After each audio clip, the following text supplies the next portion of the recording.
नमस्कार. मराठी विभाग, यशवंत महाविद्यालय नांदेड आणि कल्पक विद्यार्थी समूह यांच्या संयुक्त विद्यमाने आयोजित विद्यार्थ्यांसाठी साहित्य संकल्पनांचा परिचय करून देणाऱ्या या अभिनव उपक्रमात आपणा सर्वांचे मनपूर्वक स्वागत. गतवर्षी सुरू झालेल्या या उपक्रमाच्या आत्तापर्यंतच्या भागात आपण कविता, समीक्षा, कादंबरी, नाटक, कथा, लोकसाहित्य आणि चरित्र या संकल्पनांचा परिचय करून घेतला आहे. आता आपणाला वैचारिक साहित्य या संकल्पनेचा परिचय करून घ्यायचा आहे आणि हा परिचय करून देणारे मान्यवर अभ्यासक आहेत डॉक्टर हंसराज दत्तात्रय भोसले, मराठी विभाग, महाराष्ट्र महाविद्यालय, निलंगा. लातूर जिल्ह्यातील निलंगा तालुक्यातील दगडवाडी या दुर्गम खेड्यात सामान्य शेतकरी कुटुंबात त्यांचा जन्म झाला.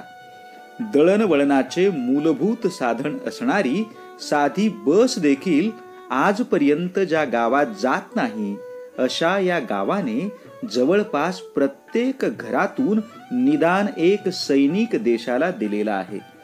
त्यागाची अशी अभिनव परंपरा लाभलेल्या या गावातील ते केवळ 4थे पदवीधर आणि एकमेव प्राध्यापक आहेत. 11वी ते पदवीपर्यंतचे त्यांचे शिक्षण लातूरच्या राजर्षी शाहू महाविद्यालयातून, तर पदव्युत्तर शिक्षण तत्कालीन पुणे विद्यापीठ पुणे येथून पूर्ण झालेले आहे. पदव्युत्तर शिक्षण पूर्ण होताच 2003 ते 2006 या कालावधीत उदगीर, लातूर येथील विविध महाविद्यालयातून घड्याळी तासिकांवर त्यांनी अध्यापनाचे कार्य केले आहे आणि 2006 मध्ये महाराष्ट्र महाविद्यालय निलंगा येथे पूर्णवेळ प्राध्यापक म्हणून ते रुजू झाले.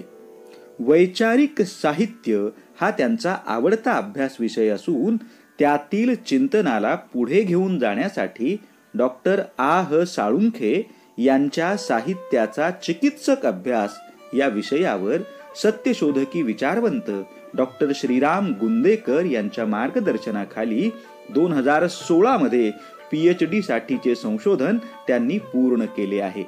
या संशोधनासाठी त्यांना महात्मा फुले शिक्षक परिषदेचा राज्यस्तरीय संशोधन पुरस्कारही प्राप्त झालेला आहे. आपल्या आवडीच्या विषयाला जीवनचिंतनाचा विषय बनवून त्यावर आधारित महत्वाच्या ग्रंथांचे जसे त्यांनी संपादन केले आहे, तसेच विविध नियतकालिके, पुस्तके आणि चर्चासत्रे, परिषदा यांमधून प्रस्तुत विषयाचा विस्तार वाढविणारी मूलभूत मांडणीही केली आहे. आ. साळुंखे यांचे वैचारिक साहित्य, नवे संदर्भ, नवे दृष्टिकोन, मराठा क्रांती मोर्चे का व कशासाठी, आरक्षण धोरणाचे पुनर्विलोकन आणि सुधारणा, स्मृतिगंध सत्यशोधक डॉक्टर श्रीराम गुंदेकर हे संपादित ग्रंथ त्यांच्या वेगळेपणाची साक्ष देतात. वैचारिक साहित्यावर सातत्यपूर्ण संशोधन करणारे संशोधक म्हणून आपली भूमिका निभावत असतानाच महाविद्यालयीन पातळीवर विविध जबाबदाऱ्या पार पाडण्यातही ते आघाडीवर राहिलेले आहेत. सांस्कृतिक विभाग प्रमुख, राष्ट्रीय सेवा योजनेचे विभागीय समन्वयक आणि कार्यक्रम अधिकारी, याशिवाय महाविद्यालय विकास समितीचे सदस्य अशा विविधांगी जबाबदाऱ्यांचे प्रभावी निर्धारण व निर्वाहन त्यांनी केलेले आहे.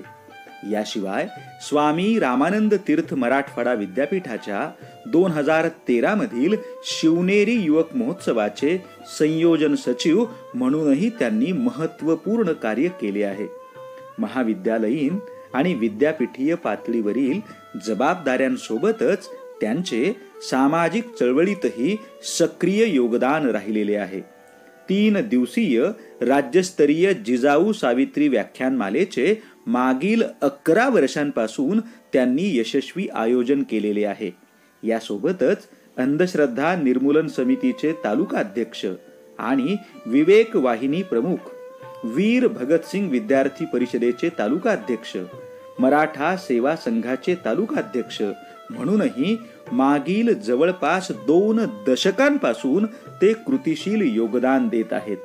अशा विविध पातळ्यांवर कार्यरत असलेल्या हंसराज यांच्या या बहुआयामी भूमिकांचा आधार मात्र वैचारिक साहित्य हाच राहिलेला आहे. म्हणून तर त्यांच्यासारख्या सक्रिय अभ्यासकाने वैचारिक साहित्य या संकल्पनेचा परिचय करून देणे वैशिष्ट्यपूर्ण ठरणारे आहे. 2 भागात त्यांनी केलेल्या या मांडणीचे आपण हार्दिक स्वागत करूया. नमस्कार. यशवंत महाविद्यालय नांदेड मराठी विभाग आणि कल्पक विद्यार्थी समूह यांच्या संयुक्त विद्यमाने सुरू करण्यात आलेल्या परिचय साहित्य संकल्पनांचा या उपक्रमाअंतर्गत मी डॉक्टर हंसराज दत्तात्रय भोसले, महाराष्ट्र महाविद्यालय निलंगा, पुन्हा एकदा सर्व विद्यार्थी स्नेही मित्रांचं आजच्या दुसऱ्या भागामध्ये मनपूर्वक स्वागत करतो. या उपक्रमाचा मला भाग होता आला. या उपक्रमामध्ये मला सहभागी करून घेतल्याबद्दल या उपक्रमाचे प्रमुख निर्माते तथा महाराष्ट्राला सुपरिचित असणारे वक्ते, अभ्यासू प्राध्यापक, महाराष्ट्रामध्ये प्रचंड मित्राची फळी उभी करून या कोरोनाच्या काळामध्ये ऑनलाईन पद्धतीनं विद्यार्थ्यांशी जोडून एक कल्पक विद्यार्थी समूह निर्माण करून हा उपक्रम ज्यांनी सुरू केला ते डॉक्टर विश्वाधर देशमुख यांचेही मी मनापासून या ठिकाणी धन्यवाद व्यक्त करतो, त्यांचं अभिनंदनही करतो. विद्यार्थी मित्रांनो, हा काळ फार अनिश्चिततेचा काळ आहे. अशा काळामध्ये आपल्या जीवनातील सर्व प्रकारचं अरिष्ट नाहीसं होऊन आपलं जीवन निरोगी, निर्मळ, प्रसन्न आणि समृद्ध व्हावे यासाठी सुरुवातीला मनापासून सदिच्छा व्यक्त करतो. आणि परिचय साहित्य संकल्पनांचा या विषयाअंतर्गत वैचारिक साहित्य संकल्पना या विषयावरती, या संकल्पनेवरती पहिल्या भागामध्ये आपण चर्चेला सुरुवात केलेली होती. पहिल्या भागामध्ये वैचारिक साहित्य संकल्पनेचं स्वरूप, विशेष हे आपण समजून घेतलेलं आहे. आजच्या या दुसऱ्या भागामध्ये वैचारिक साहित्याचा जो इतिहास आहे तो इतिहास आणि समकालीन परिस्थिती ही संक्षेपानं आपल्याला समजून घ्यायची आहे.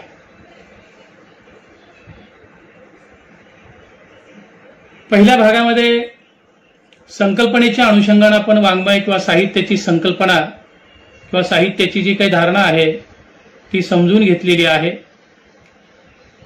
जे जे वाणीमय ते वाङ्मय अशीच धारणा मुद्रण कलेचा प्रसार आणि प्रचार होईपर्यंत व वाचनाच्या परंपरा आपल्याकडे विकसित होईपर्यंत, निर्माण होईपर्यंत तीच धारणा आपल्याकडे होती. इंग्रज राजवटीला प्रारंभ झाल्यानंतर आपल्याकडे मुद्रण कलेचा प्रसार झाला आणि त्यानंतर खऱ्या अर्थाने मौखिक वाङ्मय जे आहे ते लिखित होऊ लागले. या लिखित वाङ्मयाला साहित्य असे संबोधले जाऊ लागले. इंग्रजी लिटरेचर या शब्दाला मराठीमध्ये आपण साहित्य हा पर्यायी शब्द दिला आणि लिटरेचरला साहित्य हा शब्द प्राप्त झाला. वैचारिक वाङ्मयाची सुरुवात नेमकी कधी झाली? इथून आता वैचारिक वाङ्मयाच्या इतिहासाचा कालखंडानुसार किंवा कालखंडनिहाय थोडासा आढावा संक्षेपाने आपल्याला घ्यायचा आहे. आणि हा आढावा घेत असताना समकालीन स्थिती नेमकी कशा पद्धतीची आहे याही अनुषंगानं काही संवाद आपल्यासोबत मला साधायचा आहे. विद्यार्थी मित्रांनो, एक गोष्ट लक्षात घ्या की ब्रिटिश आमदानीच्या काळामध्ये मुद्रण कलेचा विकास झाला, मुद्रण कलेचा प्रसार आणि प्रचार झाला. त्या काळाबरोबरच मौखिक वाङ्मय लिखित होऊ लागले आणि लिखित वाङ्मयाला साहित्य म्हणू लागले किंवा साहित्य म्हणता येऊ लागलं. इथपर्यंत आपल्या लक्षात आलं. आणि म्हणून 19व्या शतकामध्ये मराठी समाजामध्ये आणि मराठी साहित्यामध्ये आधुनिक युग अवतरलं. त्यामुळे युगधर्म बदललेला आहे आणि बदलत्या युगधर्मामुळं इंग्रजीच्या परिचयानं मराठी गद्य लेखनाला देखील प्रारंभ झालेला आपल्याला पाहायला मिळतो. इंग्रजीच्या परिचयानं मराठीत अनेक साहित्य प्रकार नव्याने अवतरले. कारण नव्या नव्या गद्य लेखनाच्या साहित्य प्रकाराला धुमारे फुटत होते. इंग्रजीच्या परिचयानं मराठी गद्य लेखनाला सुरुवात झालेली होती आणि म्हणून गद्यप्रधान साहित्य प्रकार मराठीत नव्याने अवतरला असं आपल्याला म्हणता येतं.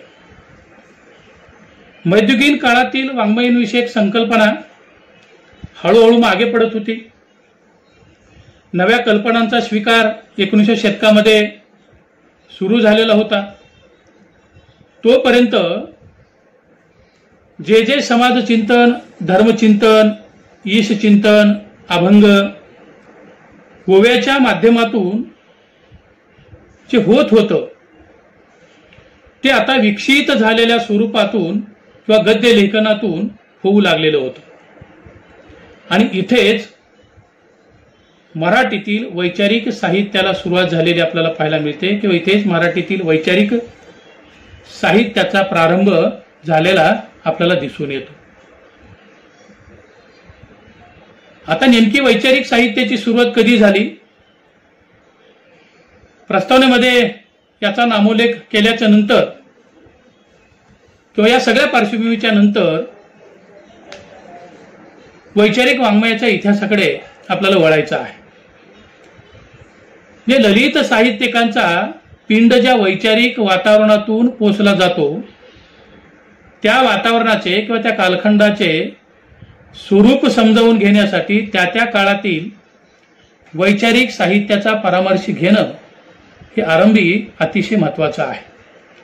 किंवा वैचारिक साहित्याचा परामर्श आरंभी समजून घेणं हे वाङ्मय इतिहासाच्या दृष्टिकोनातून देखील महत्त्वाचं आहे. आणि म्हणून याचा आढावा आपल्याला कालखंडाच्या नुसार घ्यायचा आहे. बघा, पहिल्या भागामध्ये आपण वैचारिक साहित्याचं स्वरूप पाहत असताना काही विशेष पाहिलेले होते. आता सगळा वैचारिक साहित्याचा इतिहास पाहत असताना ती सगळी मूल्य किंवा वैचारिक साहित्याची तत्व ही या वैचारिक साहित्याला लागू पडतात की नाही हे तुम्हाला पाहता येईल. वैचारिक साहित्याचा इतिहास समजून घेत असताना त्या त्या कालखंडामध्ये झालेले जे सामाजिक सांस्कृतिक संघर्ष असतात ते संघर्ष समजून घेणं देखील फार महत्त्वाचं असतं. या दृष्टिकोनातून थोडंसं आपण पार्श्वभूमी लक्षात घेतली तर असं आपल्या लक्षात येईल की वैचारिक साहित्याचा इतिहास समजून घेताना त्या त्या काळी झालेले जे वैचारिक संघर्ष आहेत, त्या त्या काळी झालेले जे सामाजिक संघर्ष आहेत, ते सामाजिक आणि वैचारिक संघर्ष हे समजून घेणं फार महत्त्वाचं आहे.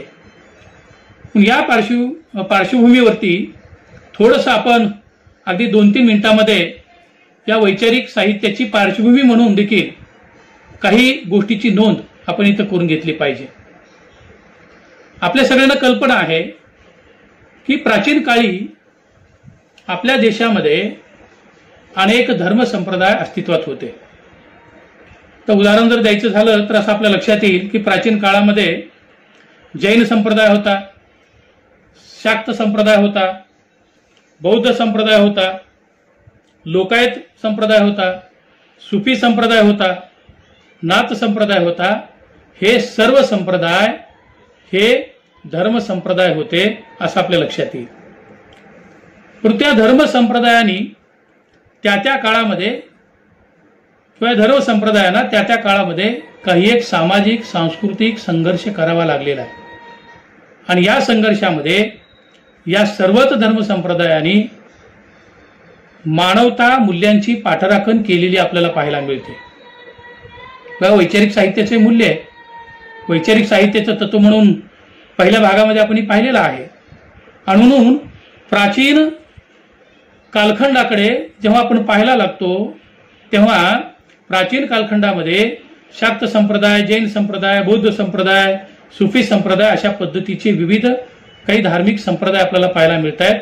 आणि हे धार्मिक संप्रदाय यांचा दुसऱ्या विचारधारेशी हा सातत्यानं सामाजिक सांस्कृतिक संघर्ष घडत होता. त्याही काळामध्ये दोन विचारधारा होत्या, विचाराचे दोन पक्ष अस्तित्वात होते. आणि म्हणून एका विशिष्ट पद्धतीनं प्राचीन कालखंडामध्ये देखील हे धर्म संप्रदाय सामाजिक सांस्कृतिक संघर्ष करत होते आणि त्याच्यातून मानवतावादी मूल्यांची पाठराखण या सगळ्या धर्म संप्रदायांनी केलेली आपल्याला पाहायला मिळते. विद्यार्थी मित्रांनो, दुसरा जो कालखंड आहे, जे आणखीन आपण वैचारिक साहित्याच्या कालखंडाकडे आलेलो नाहीये, त्याच्या आधीची ही सगळी पार्श्वभूमी अगदी संक्षेपाने समजून घेतो आहोत. दुसरा जो कालखंड आहे तो मध्ययुगीन कालखंड आहे. या मध्ययुगीन कालखंडामध्ये देखील काही संप्रदाय हे अस्तित्वात होते. उदाहरणार्थ वारकरी संप्रदाय, लिंगायत संप्रदाय, मानव संप्रदाय या धर्म संप्रदायांनी वर्ण जाती विरहित समाज रचना व अहिंसा, समता या तत्वाचा पुरस्कार केलेला आपल्याला पाहायला मिळतो. जे मुद्दा इथं नीट तुम्ही लक्षात घ्या. प्राचीन काळात अस्तित्वात असलेले धर्म संप्रदाय असो, मध्ययुगीन कालखंडामध्ये अस्तित्वात असलेले वारकरी संप्रदाय असो किंवा लिंगायत संप्रदाय असो, मानव संप्रदाय असो, या सगळ्याच संप्रदायांनी जी मूल्य समाजाला दिलेली आहेत, जे तत्वज्ञान समाजाला दिलेलं आहे, त्याच्यातून जे काही साहित्य निर्माण झालेलं आहे त्या साहित्याचं मूल्य आपल्या लक्षात यायला लागतं. प्राचीन कालखंड, मध्ययुगीन कालखंड लक्षात घेतल्याच्या नंतर मग आपल्याला यावं लागतं आधुनिक कालखंडाकडे. ही वैचारिक साहित्याची निर्मिती ज्या ब्रिटिश आमदानीमध्ये झाली त्या आधुनिक काळाकडे आपण यायला लागतो. म्हणजे हे तीन कालखंड समजून घेतल्याच्या नंतर मग आधुनिक काळाकडे आपल्याला येता येतं. प्राचीन काळापासून वैदिक अवैदिक अशा पद्धतीचा विचाराचा संघर्ष हा अस्तित्वात होता. आणि या सगळ्या संघर्षामध्ये या सगळ्या संप्रदायांनी मानवतेची बाजू, मानवतेचा पक्ष हा निवडलेला आहे, मूल्यांची पाठराखण केलेली आहे. मध्ययुगामध्ये देखील वारकरी संप्रदायांनी, मानव संप्रदायांनी, या सगळ्या संप्रदायांनी समता या मूल्यांची पाठराखण केलेली आहे, अहिंसा या संप्रदायाची पाठराखण केलेली आहे असं आपल्या लक्षात यायला लागतं, किंवा तत्वाचा पुरस्कार केलेला आहे असं आपल्याला दिसून येईल. आणि मग आधुनिक काळ ज्याला आपण म्हणतो तो कालखंड म्हणजे 19व्या शतकाचा कालखंड आहे. जे ब्रिटिश पूर्व काळामध्ये प्रामुख्यानं 3 परंपरा अस्तित्वात होत्या. आपल्या सगळ्यांना कल्पना आहे, वाङ्मय इतिहास पाहत असताना आपण बऱ्याचदा हे सगळं अभ्यासलेलं आहे, ऐकलेलं आहे, समजून देखील घेतलेलं आहे. इथं संक्षेपानं फक्त मी उल्लेख करतो आहे. आणि मग वैचारिक साहित्याचा जो काही इतिहास आहे तो क्रमानं कालखंडानुसार पाहत पाहत त्या कालखंडाचा समकालावरती कशा पद्धतीनं प्रभाव पडलेला आहे, परिणाम झालेला आहे, हेही आपल्याला समजून घ्यायचं आहे. विद्यार्थी मित्रांनो, की ब्रिटिश पूर्व काळामध्ये साधारणतः 3 परंपरा अस्तित्वात होत्या. एक म्हणजे संत परंपरा, पंत परंपरा आणि तंत परंपरा. या 3 विचार परंपरेनी किंवा विचारधारेनी मराठीमध्ये जे अस्तित्वात असल्यामुळं मराठी साहित्यामध्ये या परंपरेच्या माध्यमातून वेगवेगळ्या अशा पद्धतीचे साहित्य प्रकार देखील निर्माण झालेले आपल्याला पाहायला मिळतात. तर या सगळ्याच्या नंतर 19व्या शतकाच्या पुढील हा सगळा जो कालखंड आहे, त्या पुढील सगळ्या कालखंडाला आपण आधुनिक कालखंड असं संबोधलेलं आहे. तिथून इतिहासाच्या दृष्टीनं, वैचारिक साहित्याचा इतिहास समजून घेण्याच्या दृष्टिकोनातून काही टप्पे आपल्याला कल्पावे लागतात. किंवा कुठल्याही साहित्याचा अभ्यास करत असताना, वैचारिक साहित्याचाच नव्हे तर एकूणच सगळ्या ललित साहित्याचा, वाङ्मयाचा अभ्यास करत असताना कालखंड आपल्याला कल्पावे लागतात. आणि त्या कालखंडानुसार वाङ्मयाचा, साहित्याचा अभ्यास आपल्याला करता येऊ शकतो. म्हणून 19व्या शतकापासून पुढील कालखंडाला आधुनिक कालखंड म्हटलं जातं. त्याचे इतिहासाच्या दृष्टिकोनातून काही टप्पे कल्पिलेले आहेत, कारण कोणत्याही साहित्याचा अभ्यास करताना आरंभ बिंदू आणि अंतिम बिंदू ही ठरविणे आवश्यक असते. या दृष्टिकोनातून वैचारिक साहित्याचे टप्पे आपल्याला समजून घेता येतील आणि त्या काळातील समकालीन परिस्थिती याचाही काही एक अंदाज आपल्याला बांधता येईल. लक्षात घ्या, आधुनिक कालखंडामध्ये वैचारिक साहित्याची निर्मिती झाली. एक युगधर्म बदलला आणि युगधर्माचा परिणाम हा जसा समाजावरती झाला तसा साहित्यावरती देखील झालेला आपल्याला पाहायला मिळतो. म्हणून त्या काळातील वैचारिक साहित्य लेखन करणारे लेखक आणि त्यांच्या लेखनातून वर्तमान काळावरती समकालीन काळावरती कशा पद्धतीनं परिणाम झालेला आहे हेही आपल्याला लक्षात येईल. या अनुषंगाने काही गोष्टी आपण इथं थोडंसं समजून घेतल्या पाहिजेत. बघा, आधुनिक काळाचा उल्लेख केल्याच्या नंतर साधारणतः 1853 ते 1920 असा पहिला कालखंड आपण कल्पणार आहोत किंवा पहिला कालखंड साहित्याच्या अभ्यासाच्या दृष्टिकोनातून हा मानला जातो. हा जो कालखंड आहे याला टिळक युग देखील असं म्हटलं जातं. आणि या कालखंडामध्ये काही महत्वाचे निर्देश मी करून संक्षेपानं आढावा घेत पुढे जाणार आहे. टिळक युगानंतर महाराष्ट्राचं विचारविश्व जे आहे या विचारविश्वामध्ये अनेक वाद निर्माण झालेले आहेत. जे गांधी युगाच्या उदयाच्या आधी, गांधी युगाच्या आधीची ही सगळी पार्श्वभूमी आपण समजून घेऊयात. त्याला टिळक युग देखील असं म्हटलेलं आहे. जो पहिला टप्पा आपण कल्पणार आहोत तो 1853 ते 1920 या पद्धतीचा आहे. टिळक युगानंतर महाराष्ट्राचे विचारविश्व, या विचारविश्वामध्ये गांधीवाद, साम्यवाद, हिंदी राष्ट्रवाद, हिंदुत्ववाद, ब्राह्मणेतरवाद, आंबेडकरवाद आणि नवमतवाद इत्यादी काही विचार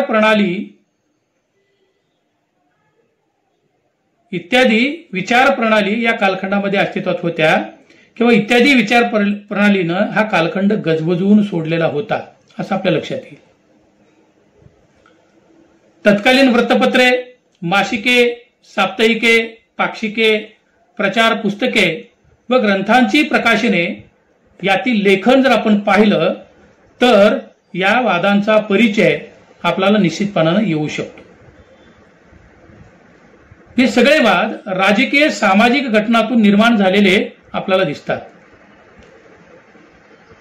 त्या वाङ्मयाचा परिचय करून घेण्यापूर्वी, या कालखंडातील सगळ्या साहित्याचा परिचय करून घेण्यापूर्वी या विचार प्रणालीमुळं भूतकाळातील वातावरणात या सगळ्यांची मुळं कशी रुजलेली होती हे कळण्यासाठी वैचारिक साहित्य निर्मितीचा आरंभ बिंदू म्हणून किंवा निर्मितीचा कालखंड म्हणून काही गोष्टीचा विचार आपल्याला करावा लागतो. आणि इथं मग आता आपल्याला पहिला कालखंडाचा टप्पा हा कल्पावा लागतो. तो टप्पा आहे 1853 ते 1920. हा जवळपास पाऊणशे शतकाचा कालखंड आहे. अर्ध शतकाहून अधिक पाऊण शतकाचा हा वैचारिक साहित्याचा कालखंड आहे. तो पहिला कालखंड म्हणून आपल्याला समजून घ्यायचा आहे. 1853 ते 1920. लक्षात येत आहे. आणि मग 1853 मध्ये काय झालं तर असं आपल्या लक्षात येईल की 1853 मध्ये महात्मा फुले यांनी निर्मिकाचा शोध ही पद्यरचना लिहिली. ही आधुनिक मराठी वैचारिक साहित्याचा आरंभ बिंदू म्हणून या घटनेची नोंद केली जाते. 1890 मध्ये महात्मा फुलेंचं निधन झालेलं आहे आणि त्यानंतर सावित्रीबाई फुलेंनी महात्मा फुल्यांच्या विचारांचा प्रेरणा घेऊन काही काळ साहित्य निर्मिती केलेली आहे असं आपल्या लक्षात यायला लागतं. किंवा सावित्रीबाई फुलेंच्या रूपाने महात्मा फुले यांच्या विचारांची प्रेरणा पुढील काळात जागृत ठेवलेली आपल्याला लक्षात यायला लागते. 1897 मध्ये पुन्हा सावित्रीबाई फुले यांचा मृत्यू होतो आणि जवळपास 3 वर्षाच्या नंतर 19व्या शतकाची अखेर ही होते किंवा 19 शतक हे संपतं. हा पहिला कालखंड म्हणून या कालखंडाकडे पाहत असताना असं आपल्या लक्षात यायला लागतं. या कालखंडामध्ये सत्यशोधकी परंपरेतून मुबलक अशा पद्धतीचं वैचारिक साहित्य हे निर्माण झालेलं आपल्या लक्षात येईल. यामध्ये प्रामुख्यानं कृष्णराव भालेकर असतील, लोखंडे असतील, रामया व्यंकयू आयावरू असतील, शास्त्री नारो बाबाजी महागट पाटील असतील, गुरुवर्य अर्जुन कृष्णराव अर्जुनराव केळुसकर असतील, वासुदेवराव व तानुबाई बिर्जे या सत्यशोधक मंडळींनी सत्यशोधकी साहित्य वैचारिक साहित्य फार मोठ्या प्रमाणात निर्माण केलेलं आपल्याला पाहायला मिळतं. जे वैचारिक सत्यशोधकी वैचारिक साहित्याची निर्मिती या कालखंडामध्ये मोठ्या प्रमाणात झाली.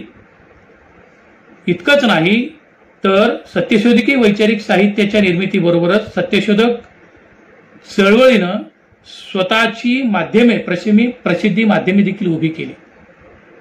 ग्रामीण भागात पत्रकारिता ही पोहोचवली. याच कालखंडामध्ये वेदोक्त नावाचं प्रकरण झालं. सत्यशोधकी अधिवेशनी संपन्न झाली आणि याच कालखंडामध्ये पत्रकारितेच्या क्षेत्रामध्ये तानुबाई बिर्जे या स्त्रीने दीनबंधूची संपादिका म्हणून जबाबदारी अतिशय सशक्त अशा पद्धतीनं स्वीकारलेली दिसते, पेललेली दिसते असं आपल्या लक्षात येईल. जे गांधी युगाची पार्श्वभूमी म्हणून 1853 हे मराठी वैचारिक साहित्याचा आरंभबिंदू जर आपण मांडला किंवा पहिला कालखंड जर आपण मांडला तर तिथून वैचारिक साहित्याची कशा पद्धतीनं निर्मिती झालेली आहे याचा धावता आढावा आपल्या सहजपणे लक्षात यायला लागेल. महात्मा फुल्यांच्या प्रेरणेतून सावित्रीबाई फुले यांनी समाजामध्ये जागृती निर्माण ठेवली. त्याच्यानंतर अनेक त्यांच्या अनुयायांनी प्रचंड मोठं सत्यशोधकी साहित्य निर्माण केलं असं आपल्या लक्षात यायला लागतं. आणि मग याच काळामध्ये काही चळवळी देखील निर्माण झालेल्या आपल्याला पाहायला मिळतात. अनेक नियतकालिका निघाली, अनियतकालिका निघाली किंवा प्रकाशित झाली. महात्मा फुल्यांच्या सत्यशोधकी विचाराला पुण्यातूनच प्रचंड मोठ्या पद्धतीनं विरोध देखील सुरू झाला. टिळकांचे अनुयायी या विरोधामध्ये फार मोठ्या प्रमाणामध्ये होते असं आपल्या लक्षात यायला लागतं. आणि मग एक महत्वाची घटना इथं घडते.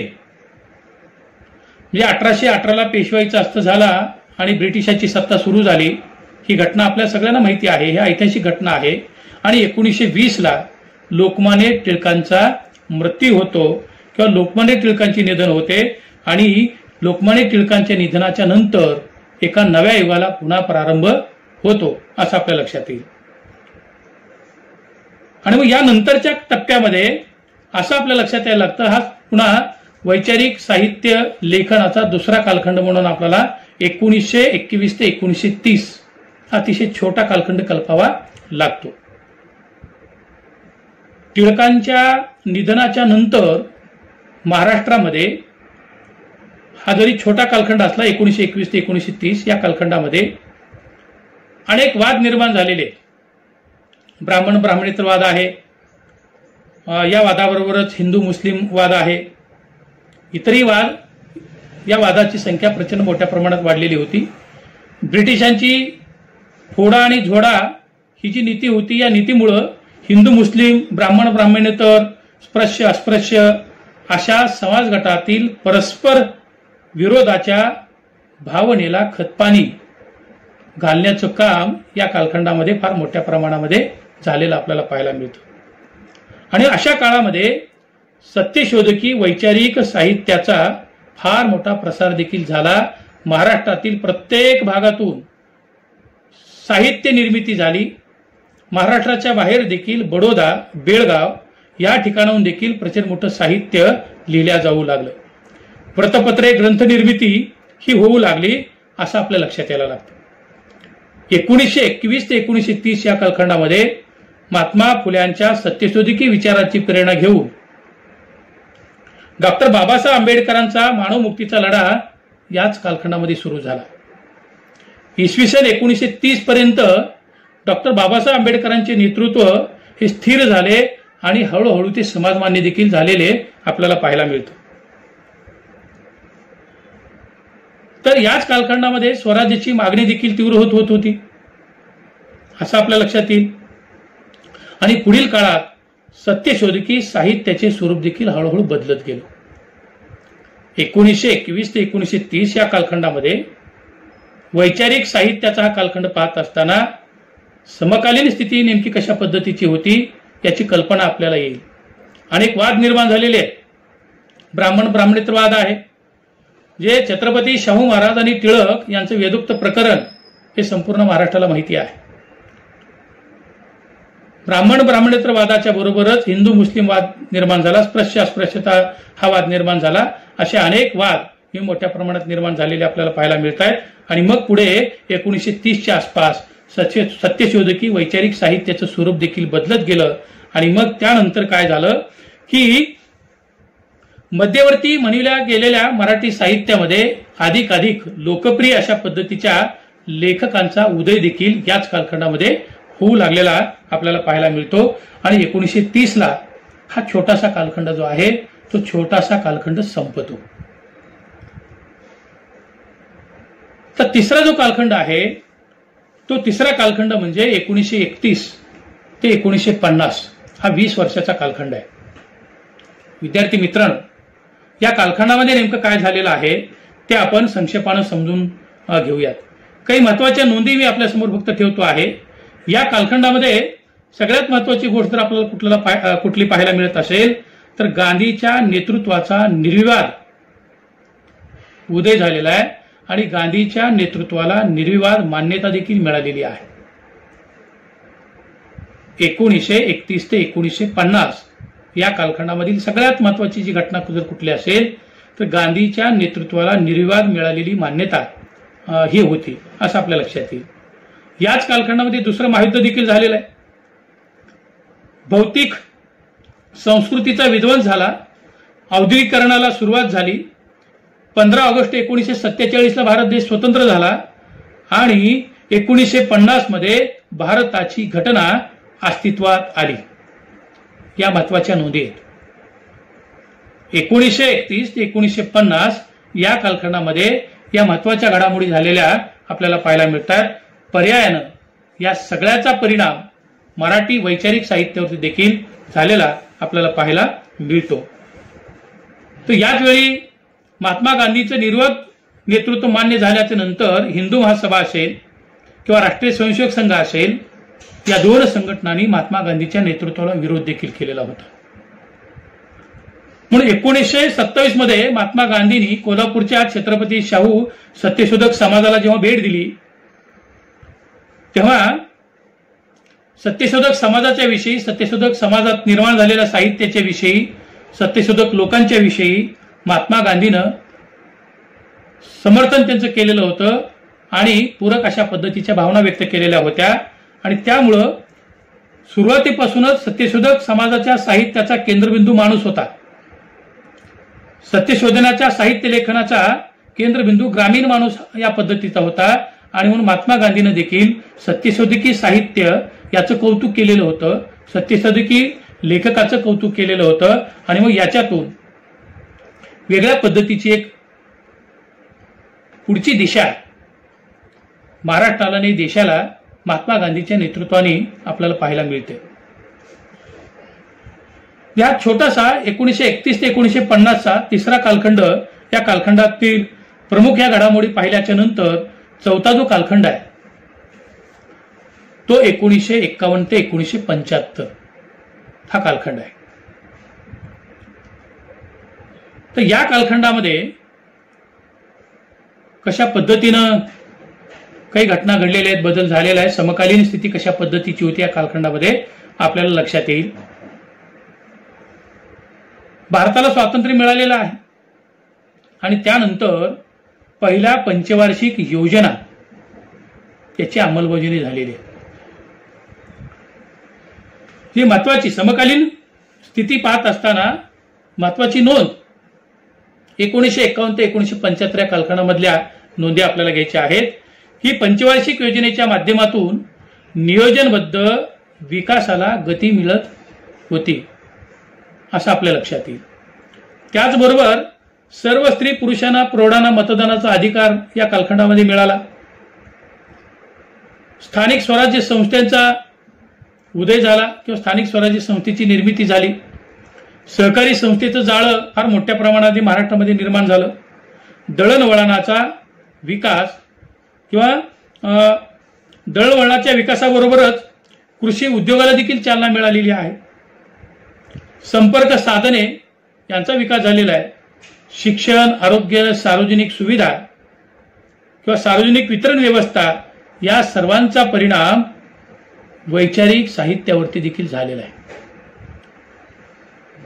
समाजावरती देखील या सगळ्या घटनेचा जसा परिणाम झाला तसा साहित्यावरती देखील या सर्व घटनांचा परिणाम झालेला आपल्याला पाहायला मिळतो. आणि यातूनच मग पुढे 1960 नंतरच्या मराठी साहित्यामध्ये अनेक वाङ्मयीन प्रवाह निर्माण झालेले आपल्याला पाहायला मिळत आहेत किंवा अनेक वैचारिक प्रवाह साहित्याचे वेगवेगळे प्रवाह निर्माण झालेले आपल्याला पाहायला मिळत आहेत. 1951 ते 1975 या कालखंडामध्ये कोणत्या कोणत्या घटना घडत आहेत, समकालीन जीवन कशा पद्धतीचं होतं हे आपल्या लक्षात येईल. पुढे 1975ला आणीबाणी आली आपल्या देशामध्ये. त्यानंतर सामाजिक सांस्कृतिक क्षेत्रात प्रचंड मोठा बदल झाला. सामाजिक क्षेत्राचं अधपतन झालं, नैतिक मूल्यांचा ऱ्हास झाला आणि त्याबरोबरच काही अनेक राजकीय आणि सामाजिक स्थित्यंतरे देखील या कालखंडामध्ये आपल्याला पाहायला मिळत आहेत. उदाहरण दाखल म्हणून काही सामाजिक राजकीय स्थित्यंतर आपण पाहूयात की महाराष्ट्र आणि गुजरातमध्ये या दोन राज्यामध्ये त्या काळामध्ये विद्यार्थ्यांची फार मोठी आंदोलनं झाली. 1975चं म्हणजे आणीबाणी आल्याच्या नंतर अनेक सगळ्या गोष्टी झालेल्या आहेत. इंदिरा गांधींचा पराभव देखील झालेला आहे. अनेक राजकीय नेतृत्वाचा उदय देखील झालेला आहे या कालखंडामध्ये असं आपल्या लक्षात यायला लागतं. कारण इंदिरा गांधींचा पराभव त्याबरोबरच मराठवाडा विकास या पद्धतीची आंदोलनं देखील मराठवाडा विकास आंदोलन देखील याच कालखंडामध्ये झाली आणि 1975 हे वर्ष युनोनं आंतरराष्ट्रीय महिला वर्ष म्हणून देखील जाहीर केलं. आता या सगळ्यांचा परिणाम, या समकालीन घटनेचा परिणाम, समकालीन स्थितीचा परिणाम त्या त्या काळातील वैचारिक साहित्यावरती देखील झालेला आपल्याला पाहायला मिळतो. याच कालखंडामध्ये आणीबाणीच्या नंतर सामाजिक चळवळी या प्रभावहीन झाल्या, विरोधी पक्ष निष्प्रभ झाले असे चित्र आपल्याला पाहायला मिळतं.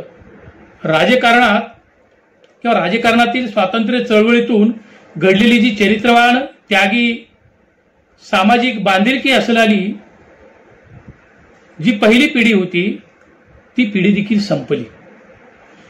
या कालखंडाचं हे वैशिष्ट्य म्हणून आपण लक्षात घेतलं पाहिजे. समकालीन स्थिती ही नेमकी कशा पद्धतीची होती हे या कालखंडावरून आपल्याला निश्चितपणानं लक्षात येईल असं मला वाटतं. आता त्या त्या कालखंडातील साहित्यिक आणि त्या साहित्यिकांच्या साहित्य कृती याचा जर विचार आपण करत बसलो तर आपणाला या भागामध्ये त्याची मांडणी करणं अशक्य होणार आहे. आणि संक्षेपानं वैचारिक साहित्याचा इतिहास आणि समकालीन स्थिती नेमकी कशा पद्धतीची होती त्याचे कालखंड आपण पाहतोय. 1853 हा वैचारिक साहित्याचा आरंभबिंदू मानून या विवेचनाला सुरुवात केल्याच्या नंतर 1853 ते 1920 हा पहिला कालखंड. या कालखंडामध्ये घडलेल्या नेमका घडामोडी कशा पद्धतीच्या होत्या त्या आपण पाहिल्या. 1921 ते 1930 हा दुसरा कालखंड. 1931 ते 1951 ते 1975 50 पर्यंतचा कालखंड पाहिल्यानंतर हा पुढचा कालखंड आपण पाहिला. आणि यानंतर आता पाचवा कालखंड आपल्याला पाहायचा आहे जे 75च्या कालखंडापर्यंतच्या घडामोडी आपण पाहिल्या की युनोनं 1975ला आंतरराष्ट्रीय महिला वर्ष म्हणून घोषित केल्याच्या नंतर देखील पहिली पिढी राजकारणाच्या संस्कारातून किंवा स्वातंत्र्य चळवळीतून तयार झालेली चरित्रवान मंडळी किंवा पहिली जी पिढी होती त्यागी होती, सामाजिक बांधिलकी असणारी जी पिढी होती ती पिढी संपलेली आपल्याला पाहायला मिळते. आणि पुन्हा 1975 ते 2000 हा प्रचंड मोठा एक व्यापक पट या वैचारिक साहित्याच्या अनुषंगाने आपल्याला पाहता येऊ शकतो. तर या कालखंडामध्ये विद्यार्थी मित्रांनो, या कालखंडामध्ये तर काय झालेलं आहे, समकालीन स्थिती या कालखंडाची कशी होती हे पाहत असणार असं आपल्या लक्षात येईल की या कालखंडामध्ये वर्ण, वंश, धर्मांध शक्ती आणि भांडवल शक्ती यांची युती फार मोठ्या प्रमाणात झालेली आपल्याला पाहायला मिळते. 1975 ते 2000 90च्या नंतर पुन्हा याच्यामध्ये देखील काही टप्पे आपल्याला करता येऊ शकतात. म्हणजे आधुनिकीकरण आपण ज्याला म्हणतो, जागतिकीकरण ज्याला आपण म्हणतो, खाऊजा आपण ज्याला म्हणतो, खाऊजा म्हणजे खाजगीकरण, उदारीकरण आणि जागतिकीकरण या तीन शक्तीचा प्रारंभ या कालखंडामध्ये फार मोठ्या प्रमाणामध्ये झालेला आपल्याला पाहायला मिळतो. म्हणजे वर्ण, वंश, धर्मांध शक्ती आणि भांडवली शक्ती यांची युती झाली. इतकंच नाही तर शेतकरी, शेतमजूर, स्त्रिया, दलित, आदिवासी, विद्यार्थी, कामगार यांच्या विरोधी धोरणे या कालखंडामध्ये फार मोठ्या प्रमाणामध्ये अंमलात आली किंवा विरोधी धोरणं निर्माण झालेली आपल्याला पाहायला मिळतात. याच कालखंडामध्ये जगामध्ये प्रसिद्ध झालेला गिरणी कामगाराचा संप मुंबईला घडला. दत्ता सामंत या गिरणी कामगाराच्या संपाचं नेतृत्व करत होते. या दत्ता सामंतचा पुढे खून देखील करण्यात आला. म्हणजे 1975 ते 2000 हा कालखंड पाहत असताना असं आपल्या लक्षात यायला लागतं की 1990 पासून मग पुढे जागतिकीकरण, उदारीकरण, खाजगीकरण, यातून गॅट करार किंवा डंकेलचा प्रस्ताव याची चर्चा फार मोठ्या प्रमाणात सुरू झाली. दलितांच्या राखीव जागेवरून आंदोलने निर्माण झाली. दूरदर्शन या वाहिन्यावरून सांस्कृतिक दहशतवादाचं आक्रमण फार मोठ्या प्रमाणात वाढलं. विद्यार्थी मित्रांनो, मुद्दा नीट लक्षात घ्या. 1975 नंतरचा जो काळ आहे तो काळ प्रचंड या काळाने वेगळं वळण घेतलेलं आहे. दूरदर्शन वाहिन्यांनी सांस्कृतिक दहशतवादाचं प्रचंड मोठं आक्रमण दूरदर्शन वाहिनीवरून वाढलेलं आपल्याला पाहायला मिळतं. आणि भारताला जागतिक भांडवलदारांनी बाजारपेठ बनवलेलं हे वर्ष होतं किंवा बनवणारा हा कालखंड होता असे आपल्या लक्षात येईल. सगळ्यात महत्वाचं म्हणजे या कालखंडामध्येच भारत सुंदरी, विश्व सुंदरी यासारख्या स्पर्धांना देखील किंवा यासारख्या स्पर्धांची सुरुवात देखील झालेली आपल्याला पाहायला मिळते.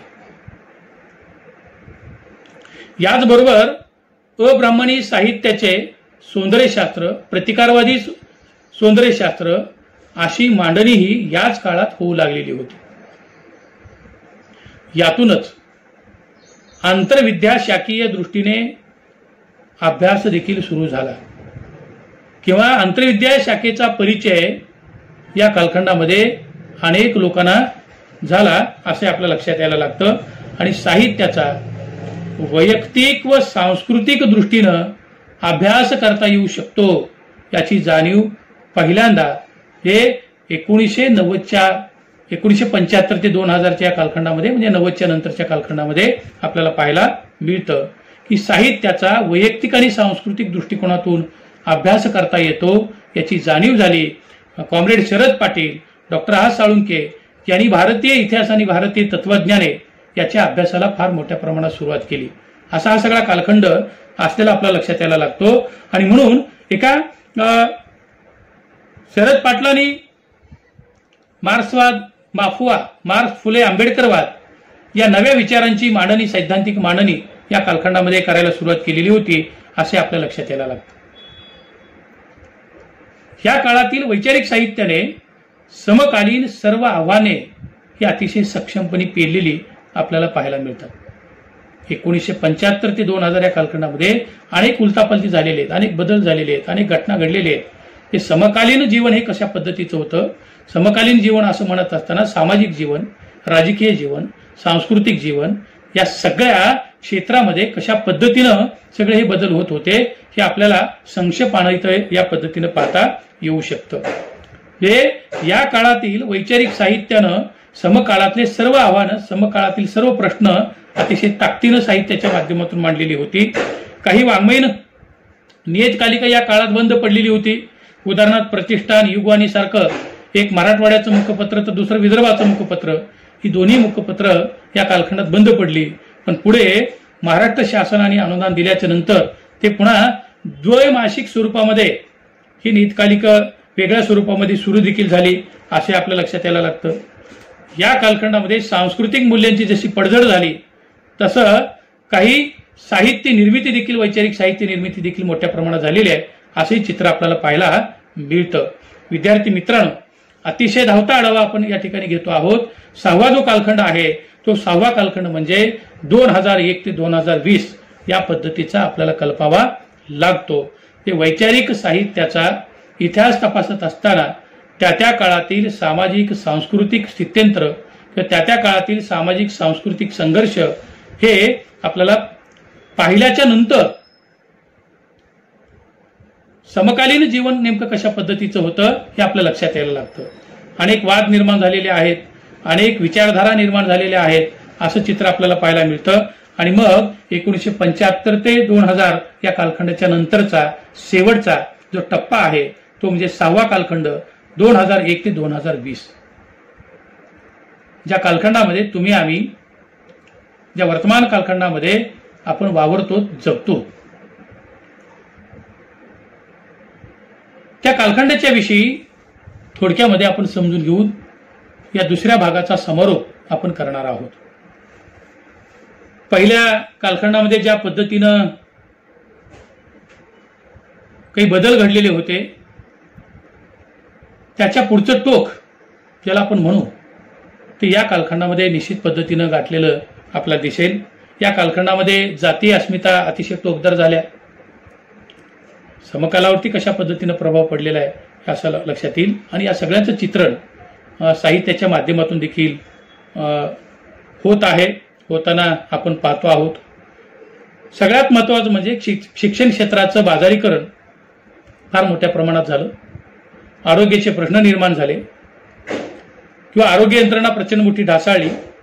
बेकारीचा भस्मासूर किंवा सुशिक्षित बेकारांचा प्रचंड मोठा प्रश्न या कालखंडामध्ये प्रचंड मोठ्या प्रमाणात निर्माण झालेला आहे असं आपल्या लक्षात यायला लागतं.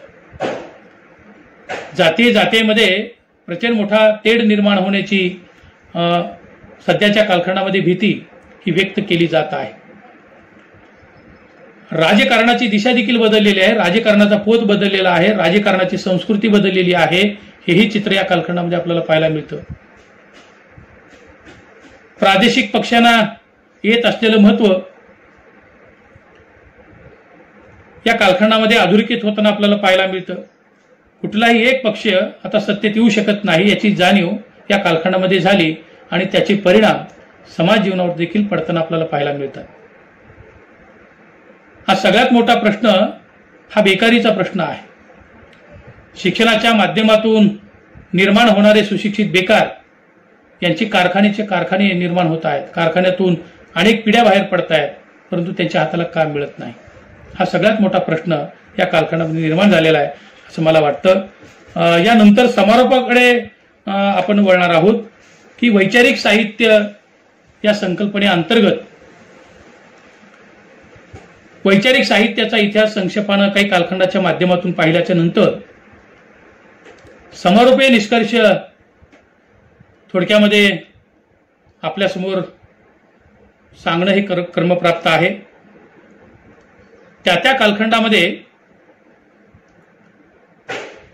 ज्या लेखकांनी, ज्या विचारवंतांनी, ज्या साहित्यिकांनी काही भूमिका घेऊन एका विशिष्ट जाणीवेतून जे साहित्य निर्माण केलेलं होतं त्या साहित्याच्या अनुषंगाने देखील काही प्रश्न हे निश्चितपणानं उभे राहतात. महात्मा फुले, डॉक्टर बाबासाहेब आंबेडकर यांच्या जात व्यवस्थी विरोधी भूमिका जातीय शब्दजंजाळात व भक्तिरसात आज कैद झाल्याचे चित्र आज आपण पाहतो. सर्वच प्रवाहातील विद्वानांचे हे पराक्रम सांस्कृतिकदृष्ट्या चिंतनीय आहेत. म्हणूनच विद्वानांच्या प्रबोधनाची चिकित्सक नोंद या संदर्भामध्ये अतिशय महत्त्वाची आहे. संपूर्ण मराठी साहित्य हे जात व धर्म यांच्या श्रद्धेतून व तात्विक संस्कारातून उदयास आल्याचा इतिहास आहे. अर्थात या परंपरेतील काही मूलभूत चिंतनात्मक विचार, मानवीय जाणीवा, व्यापक कल्याणाचे संस्कार याचा आढळ वारंवार होत आला आहे. हे नाकारण्याचे कारण नाही, पण संपूर्ण निधर्मवादी जात धर्म निरपेक्ष साहित्य अद्याप निर्माण झालेलं नाही किंवा ते निर्माण व्हायचं आहे. या दृष्टिकोनातून जेव्हा आपण पाहायला लागतो तेव्हा काही उदाहरणं आपण घेऊयात की ब्राह्मणांनी ज्ञानेश्वरांना मराठी साहित्याचे मानदंड मांडले किंवा ठरविले, तर ब्राह्मणेतरांनी तुकारामांना मराठीचा मानदंड म्हणून स्वीकारले. मातंगांनी अण्णाभाऊ साठ्यांना, तर दलित आणि डॉक्टर बाबासाहेब आंबेडकरांना सदानंद मोरे यांनी वांशिक पद्धतीनं किंवा मानदंड म्हणून किंवा सदानंद मोरे यांनी वांशिक मानदंड म्हणून जागतिक स्तरावरती संत तुकारामांना पोहोचवलं. या सगळ्या भूमिका जर आपण लक्षात घेतल्या तर या सगळ्या पार्श्वभूमीवरती डॉक्टर आह साळुंखे यांनी जात धर्म निरपेक्ष या जाणीवेतून वैचारिक साहित्य लेखन केलेलं आपल्याला पाहायला मिळतं. भारत इतिहास आणि संस्कृतीच्या अनुषंगानं मूलभूत अशा पद्धतीचं पुनर्लेखन केलेलं आपल्याला लक्षात यायला लागतं. तुकारामांचे विद्रोहीपण असेल किंवा सर्वोत्तम भूमिपुत्र गौतम बुद्ध असेल, या सगळ्या माध्यमातून डॉक्टर आह साळुंखे यांनी अस्सल तथ्यांच्या आधारे सत्यशोधकीय अन्वेषण पद्धतीनं वैचारिक साहित्याची निर्मिती केलेली आपल्याला पाहायला मिळते आणि तथ्य जगासमोर वाचकासमोर आणलेलं देखील आपल्याला दिसतं. मराठी ललित व वैचारिक वाङ्मयातील या जात धर्मीय अस्मितेच्या खुणा मराठी साहित्याच्या भवितव्याच्या पायातील बेड्या आहेत. व्यक्तिप्रामाण्य, बुद्धिप्रामाण्य, जात धर्म श्रद्धा या संस्कारातून धर्मनिरपेक्ष साहित्य निर्माण होऊ शकत नाही. याला निश्चित पद्धतीनं काही अपवाद देखील मराठी वैचारिक साहित्यामध्ये असलेले आपल्याला पाहायला मिळत आहेत. आणि याच्यामध्ये मग महात्मा फुलेंचं वैचारिक साहित्य असेल, डॉक्टर बाबासाहेब आंबेडकरांचं वैचारिक साहित्य असेल, राणा चव्हाणांचं वैचारिक साहित्य असेल, त्याच्यानंतर महर्षी विठ्ठलरामजी शिंदे यांचं साहित्य असेल, सदानंद मोरे यांनी लिहिलेलं साहित्य असेल, त्याच्यानंतर आजच्या वर्तमान काळामध्ये 21व्या शतकामध्ये म्हणजे जेव्हा आपण 2001 ते 2020 हा कालखंड आपण मानतो, तर याही कालखंडामध्ये डॉक्टर आह साळुंखे यांच्यासारखी लेखक, वैचारिक लेखक अतिशय ताकदीनं वैचारिक लेखन करतायत असं आपल्याला दिसून येतं. विद्यार्थी मित्रांनो, परिचय साहित्य संकल्पनांचा या उपक्रमाअंतर्गत 2 भागामध्ये या संकल्पनेचं विवेचन मी आपल्यासमोर ठेवलेलं आहे. पहिल्या भागामध्ये वैचारिक साहित्य संकल्पनेचा परिचय करून देत असताना वैचारिक साहित्याचं स्वरूप आणि विशेष याची मांडणी मी केलेली होती. तर आजच्या या दुसऱ्या भागामध्ये वैचारिक साहित्याचा इतिहास आणि समकालीन कालखंडाचा आढावा अतिशय संक्षेपानं आपल्यासमोर मी ठेवलेला आहे. मला आशा आहे की माझं हे विवेचन आपल्याला समजलं असेल आणि एकूणच वैचारिक साहित्याकडे पाहण्याचा आपला दृष्टिकोन काही अंशी का असेना या विवेचनातून तयार झाला असावा अशी अपेक्षा व्यक्त करतो आणि थांबतो. या उपक्रमामध्ये मला सहभागी करून घेतल्याबद्दल पुन्हा एकदा मी या उपक्रमाचे प्रमुख आमचे मित्र प्राध्यापक डॉक्टर विश्वाधर देशमुख आणि कल्पक विद्यार्थी समूह यांचे पुन्हा एकदा मनस्वी या ठिकाणी आभार मानतो आणि थांबतो. धन्यवाद.